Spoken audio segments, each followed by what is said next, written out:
6:50, anem a Moià. No puedo sufrir. Quien vela. Hola, Quim Vila. Hola, Carles, això del wifi va com el Sant Pare els últims dies, No va gaire catòlic, que no? No, gaire no. Està tot fatal. I el telèfon veig que tampoc va gaire bé, Sona bastant a pot, això, Quim Vila? Sí, sona molt a l'Ada Oscura de la Luna, que sí? Hòstia, nen, sona això guapo. Bueno, què t'expliques, Quim? Com estàs?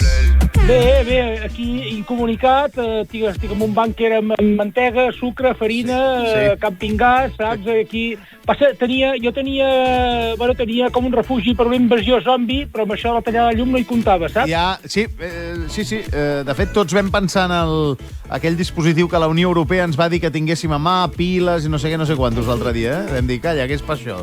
Vaig comprar autant per Velociraptors, tenia de tot, però o sigui, no m'ho esperava que tot era elèctric, saps? No, clar, és evident. Bueno, per cert, aquí a Moià, això ja és de servei, veu estar molta estona sense llum o no?